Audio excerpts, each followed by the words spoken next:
पुनर्जन्म लेने के बाद ज्यादातर लोग सांप और बाघ बनते थे, लेकिन वह आदमी एक झील बनकर वापस इस दुनिया में लौटा।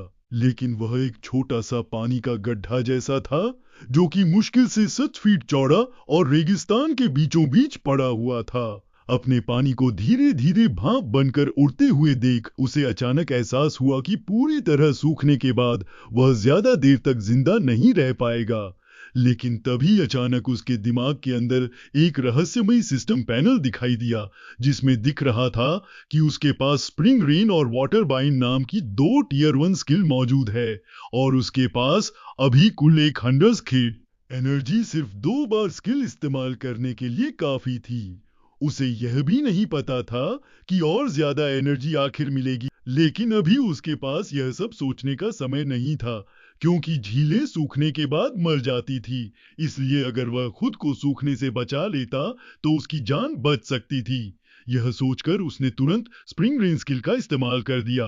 उसकी एनर्जी घटकर 35 रह गई। तभी अचानक वहां हल्की हवा चलने लगी, लेकिन आसमान में एक भी बादल नहीं था। यह देखकर वह घबराने लगा कि कहीं सिस्टम नकली तो नहीं है। लेकिन तभी अचानक कुछ बूंदें उसके ऊपर गिरने लगी, और देखते ही देखते बूंदाबंदी तेज बारिश में बदल गई। बारिश का पानी महसूस करते ही उसके अंदर राहत की एक लहर दौड़ गई। काफी देर तक बारिश होने के बाद अब वह लगभग 70 से 80 स्क्वायर फीट तक फैल चुका था, और अब मुश्किल से एक छोटे तालाब जैसा दिखने लगा था।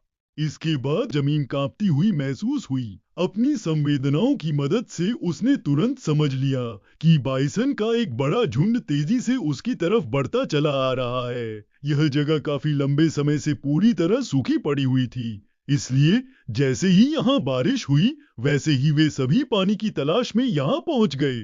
यह देखकर वह आदमी तुरंत सतर्क हो गया, क्योंकि बाइसन हमेशा झुंड में चलते। अगर कुछ बाइसन यहाँ आकर पानी पी लेते और बाकी पूरे झुंड को बुला लेते तो वे कुछ ही सेकंड में उसे पूरी तरह खत्म कर देते। तभी पहला बाइसन कीचड़ को रौंदते हुए उसके पास पहुंच गया और अपना विशाल मुंह नीचे झुकाकर पानी पीने लगा। लेकिन तभी अचानक पानी की एक मोटी रस्सी निकलकर उसके गले के चारों तरफ लिपट गई और उसे नीचे की तरफ खींचने लगी। बाइसन जोर जोर से तड़पने लगा,